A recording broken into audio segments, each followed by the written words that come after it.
Hello, salut, honneur. My name is Marie Fouché. Today's book on Marika's bookshelf is based on Leo Leone's book, Swimming. The book is the story of a very small fish who stands out because he is a different color from all his school. He is curious and adventurous, exploring the sea after being forced away from his home. This little black fish in a school of red fish discovers a way of protecting them all from their natural enemies. I like this book because it reminds us of our motto, L'union fait la force. They organized to defeat the big fish in the sea. Let's listen to the Creole story. Pisquet, written by Marika Roumain, illustrated by Yves-Franz Jérôme. Te gen yon ban ti poisson qui ta vive à cœur content lan coin yon lanme. Tout ti poisson sa yo te rouge excepté pour yon ti graine d'éparement qui te noir tant kou yon posuite. Ti poisson noir sa te kon nage pi vite passe tout frais ak seul yo. Yo te relel Pisquet. Yon jour qui te yon mauvais jour.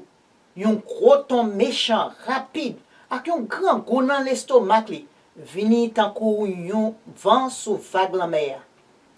Lan yon seul d'ouvri bouche, li vale tout ti poisson yo. C'est celle Pisquet qui te gantan sauvé.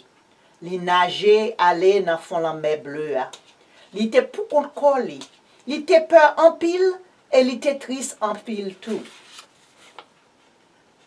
Mais la mer te plein bel bagay. Et pendant la nage a, li wè yon bel bagay après yon lot. Le sa, li vin gen cœur content encore. Li wè yon la gratel qui te portre yon boule gelée tant kou l'arc-en-ciel. Li wè yon roman qui semblait yon roue k'ap roule bat de l'eau. Li wè kek poisson drôle semblait yap rale yo ak yon fil moun pa ka wè.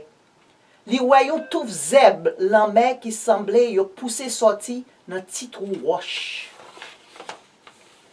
Li wè yon zangui qui te belle longue. Li wè tou ti plante nan la mer qui portre ti pied palmis rose k'ap souke nan vent. En dernier, nan yon lombraille nan coin yon roche ak raje, li wè yon ban ti poisson pareil li. A cœur content li di yo, an ale, nage, an jouer, an al wè bagay. Ti poisson rouge yo di, nou pa kapab. Gros poisson yo pou al manger nou tout. Pisquet di yo, nou pa ka rete chita la kon sa, c'est pour nou wè sa nou ka fè.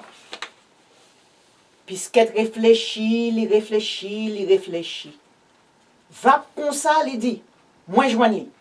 Nous pourrons nager tout ensemble, tant qu'on y a un gros poisson dans la mer.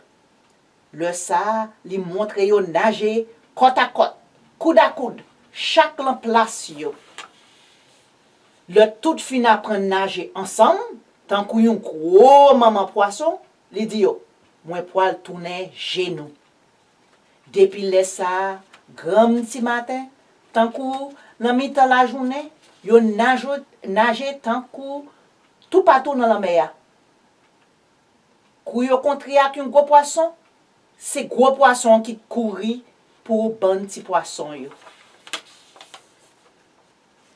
Drapeau haïtien représentait l'union tout haïtien. Devise Haïti, c'est l'union fait la force. Maintenant, épaules collées, on nous fait combi tête ensemble pour Haïti camper. C'est ça, livre ça, rappelez-moi.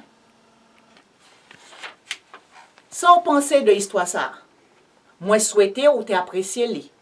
Retourner pour une autre histoire. Na ouais.